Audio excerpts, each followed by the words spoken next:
Hello beta, how are you all? Beta, in this lecture we are going to discuss first type of reactive intermediates which are called carbocations.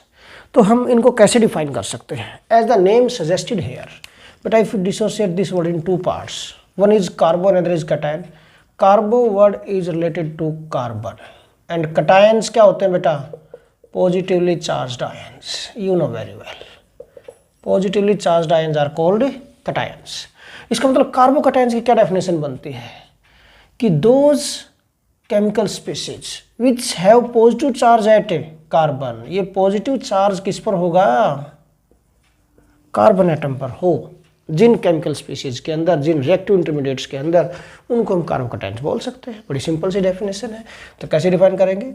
Those reactive intermediates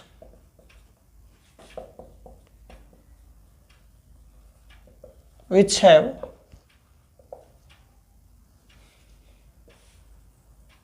positive charge at carbon atom are called carbocations. बड़ी simple सी definition है बेटा।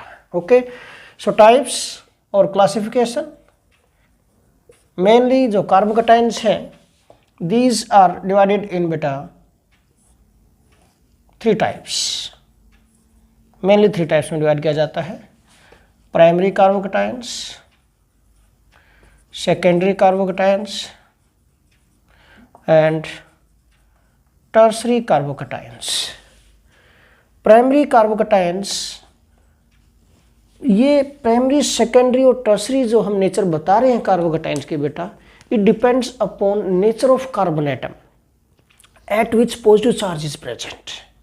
अगर positive charge primary carbon पर है तो primary carbocation, secondary carbon पर है तो सेकेंडरी कार्बोकैटायन, और टर्सरी कार्बन पर है तो tertiary carbocation. You know very well. Primary carbon कौन सा होता है? Which is directly link to only one carbon atom और not to any other carbon atom. Secondary जो डायरेक्टली टू कार्बन एटम से लिंक हो। टर्सरी जो डायरेक्टली थ्री कार्बन एटम से लिंक है, वो कार्बन टर्सरी हो जाएगा। सेम, तो इसके लिए देखो इथाइल कार्बोकैटायन हम ले सकते हैं CH3CH2। इस पर अगर यहाँ पॉजिटिव चार्ज लगाएं, सो जिस कार्बन पॉजिटिव चार्ज है डायरेक्टली एक से लिंक है, तो इथाइल कार्बोकैटायन है जो, this is example of primary carbocation. और एक सिंपलेस्ट कार्बोकैटायन होता है जो methyl carbocation, this is also type of primary. ठीक है, बट जब हम अरेंज करेंगे स्टेबिलिटी के ऑर्डर में या एक्टिविटी के ऑर्डर में, तो प्राइमरी में इसी को मानूंगा, सिंपलेस्ट कार्बोकैटायन में मिथाइल ले लूंगा इसको। ठीक है, नाउ सेकेंडरी कार्बोकैटायन में क्या होगा? Suppose CH3CH3। वैसे तो CH2 होना चाहिए था ना वैलेंसी पूरी करने के लिए। पॉजिटिव चार्ज आ रहा है, इसका मतलब एक वैलेंसी कम है, इसकी ध्यान रखना। ये भी बॉन्ड डिसोसिएट हुआ है, इस टाइप से बॉन्ड डिसोसिएट हुआ कि जो भी एटम इसके साथ लिंक था वो दोनों इलेक्ट्रॉन को लेकर चला गया इस बॉन्ड के, तभी तो पॉजिटिव चार्ज आया इसके ऊपर। तो हमेशा ध्यान रखना हेट्रोलिटिक क्लीवेज से बनता है कार्बोकैटायन। ओके, नाउ तो अगर इस सेकेंडरी कार्बन पर पॉजिटिव चार्ज आ जाएगा तो सेकेंडरी कार्बोकैटायन का एग्जाम्पल हो जाएगा आइसोप्रोपाइल कार्बोकैटायन। सिमिलरली अगर कोई कार्बन ऐसा है जो डायरेक्टली थ्री कार्बन से लिंक है और उस पर पॉजिटिव चार्ज है, so it becomes example of tertiary carbocation. Okay, tertiary butyl carbocation. So these are examples of primary, secondary and tertiary carbocations. अब हमें इनको अरेंज करना है in the order of stability. तो what is order of stability for these carbocations? Order of stability बेटा order of stability क्या है इनका? बेटा tertiary carbocation is most stable, उससे less secondary, then primary, primary मैंने लिया इथाइल को, एंड देन सिंपलेस्ट कार्बोकैटायन जो methyl carbocation, this is least stable. Okay, so how we can explain this order of stability? Explanation कैसे कर सकते हैं इसको? क्या एक्सप्लेनेशन हो सकती है? How we can explain this order of stability? Order of stability of these carbocations can be explained by two factors. First by plus I effect of alkyl groups, और सेकंड हम ले सकते हैं बेटा जो फैक्टर यहाँ पर यूजफुल है, दैट इज हाइपर कॉन्जुगेशन। ठीक है, ये मैंने जो लिए हैं these are aliphatic carbocations, all are aliphatic. Aliphatic क्यों बोल रहा हूँ? क्योंकि इनमें कोई बेंजीन रिंग नहीं है। अगर बेंजीन रिंग लिंक होता है कहीं भी इनसे, जिस कार्बन में पॉजिटिव चार्ज है उससे लिंक बेंजीन रिंग होता तो एरोमेटिक कार्बोकैटायन हो जाए, वो हम नेक्स्ट लेक्चर में डिस्कस करेंगे। ओके, तो इनको देख लेते हैं एक बार, how these factors affect stability of these carbocations. So देखिए बेटा, प्लस आई इफेक्ट कैसे अफेक्ट करेगा स्टेबिलिटी ऑफ डिफरेंट कार्बोकैटायंस, जो टर्सरी, सेकेंडरी, प्राइमरी, मिथाइल, ये मैंने डिफरेंट कार्बोकैटायंस यहाँ पर लिखे हैं। ओके, तो प्लस आई इफेक्ट एक्चुअली होता क्या है? Electron donating inductive effect. Okay, electron donating inductive effect. और सबसे ज़्यादा प्लस आई इफेक्ट किसका होता है? टर्सरी ब्यूटाइल ग्रुप का, उससे लेस आइसोप्रोपाइल ग्रुप का, देन इथाइल ग्रुप का, देन मिथाइल ग्रुप का। तो प्लस आई इफेक्ट का लेक्चर आप देख लेना बेटा, उसमें सब कुछ एक्सप्लेन किया गया है। अब यहाँ पर देखिए, मिथाइल ग्रुप क्या करेगा? प्लस आई इफेक्ट शो करेगा, मीन इलेक्ट्रॉन्स डोनेट करेगा। ये मिथाइल ग्रुप डोनेट करेगा इलेक्ट्रॉन्स इस कार्बन को। अगर इलेक्ट्रॉन इस कार्बन को देगा तो पॉजिटिव चार्ज को तो कैंसिल करेगा कुछ ना कुछ अमाउंट में। इन द सेम वे ये भी इलेक्ट्रॉन्स देगा तो ये भी कुछ अमाउंट में कैंसिल करेगा, ये इलेक्ट्रॉन देगा तो ये भी कुछ अमाउंट में कैंसिल करेगा। मीनिंग क्या है कि जितने ज़्यादा एल्काइल ग्रुप डायरेक्टली लिंक होंगे पॉजिटिवली चार्ज कार्बन एटम से, उतना ही magnitude of plus I effect ज़्यादा होगा। And if magnitude of plus I effect is more, then more is cancellation of positive charge and hence more is stability. तो हमेशा mind में रखना, based upon this plus I effect of alkyl groups क्या होगा बेटा? More the number of alkyl groups linked directly to the positively charged carbon atom, then more is the magnitude of plus I effect. Plus I effect का magnitude ज़्यादा होगा, इसका मतलब ज़्यादा electron donate करेंगे। सो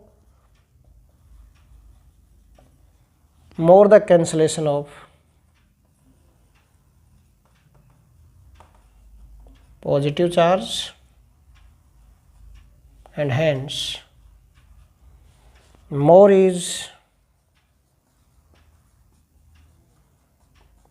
stability of carbocation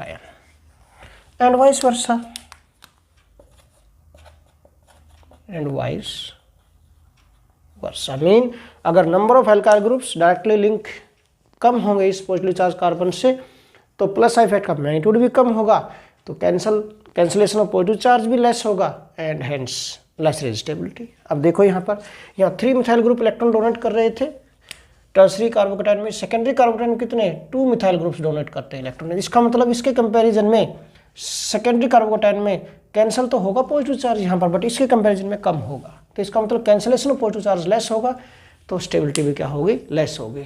ठीक है, in the same way यहाँ पर एक ही मिथाइल ग्रुप है तो और भी लेस कैंसिल होगा पॉजिटिव चार्ज, लीस्ट मैग्नीट्यूड होगा प्लस आई इफेक्ट, और यहाँ पर तो प्लस आई इफेक्ट है ही नहीं। ठीक है, so which carbocation is most stable according to plus I effect? सबसे ज्यादा होगा tertiary, then secondary, then primary, और लीस्ट क्या होगा बेटा? Methyl carbocation. ओके, अब हम डिस्कस कर लेते हैं सेकंड फैक्टर है हाइपर कॉन्जुगेशन। इसके अकॉर्डिंग क्या था, हमने प्रीवियस लेक्चर में भी डिस्कस किया था कि मोर the number of hyper conjugated structures formed more is stability.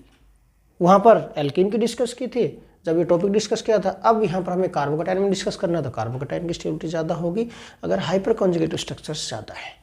तो एक डायरेक्टली रिलेशनशिप मैं आपको दे रहा हूँ यहाँ पर कि stability of carbocation is directly proportional to number of hyper conjugated structures which further depends upon number of alpha hydrogen atoms. अब यहाँ पर चेक करने हैं आपको, जितने ज़्यादा अल्फा हाइड्रोजन एटम होंगे उतनी हाइपर कॉन्जुगेटिव स्ट्रक्चर ज़्यादा बनेंगी, उतना ही ज़्यादा कैंसिल होगा पॉजिटिव चार्ज में, डीलोकलाइजेशन ज़्यादा होगा पॉजिटिव चार्ज का, और उतना ही मोर स्टेबल होगा कार्बोकैटायन। ठीक है, तो ऐसे देखा जाए तो अल्फा कार्बन कौन सा है? जो पॉजिटिव चार्ज कार्बन से डायरेक्टली लिंक है, ये अल्फा कार्बन, ये भी अल्फा, ये भी अल्फा, ये भी अल्फा। इन पर जो हाइड्रोजन, ये अल्फा हाइड्रोजन। 3 + 3 + 3 कितने हो गए? 9। 3 3 6 और 3 9। तो कितनी हाइपर कॉन्जुगेटिव स्ट्रक्चर्स बनेंगी यहाँ पर? 9 हाइपर कॉन्जुगेटिव स्ट्रक्चर्स बनेंगी यहाँ पर। कितनी? 9। इसमें कितनी बन सकती हैं? 3 + 3 6 हाइपर कॉन्जुगेटिव स्ट्रक्चर्स बन सकती हैं। इसमें कितनी बन सकती हैं? 3 हाइपर कॉन्जुगेटिव स्ट्रक्चर्स बन सकती हैं।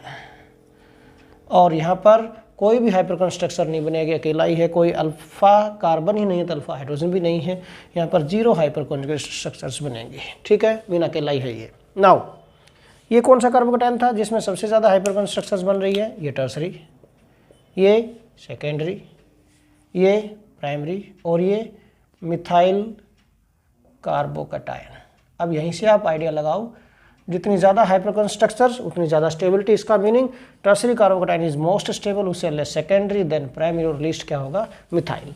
अब मैं यहाँ पर आपको हाइपरकॉन स्ट्रक्चर बना के दिखा देता हूँ एक में, ताकि सबका आइडिया लग जाए कैसे बनेंगे। सपोज ये लिया हमने इथाइल कार्बोकेटाइन, इसमें मैं हाइपर कॉन्जुगेटिव स्ट्रक्चर्स बना के दिखा देता हूँ so that you can understand easily. ये है देखो दिस HHH, ये हो गया, ठीक है। इस कार्बन से डायरेक्टली लिंक जो कार्बन है, पॉजिटिवली चार्ज कार्बन से जो directly link carbon alpha carbon, इस पर जो हाइड्रोजन अल्फा हाइड्रोजन, ये पार्टिसिपेट करेंगे हाइपर कॉन्जुगेटिव स्ट्रक्चर्स में। हाइपर कॉन्जुगेशन में तो इस बोन के इलेक्ट्रॉन यहाँ पर शिफ्ट होंगे, देन व्हाट हैपन, क्या बनेगी स्ट्रक्चर्स? C पर H, ये H, ये डबल बोन हो गया, ये CH2 और इसका पॉजिटिव चार्ज खत्म हो गया।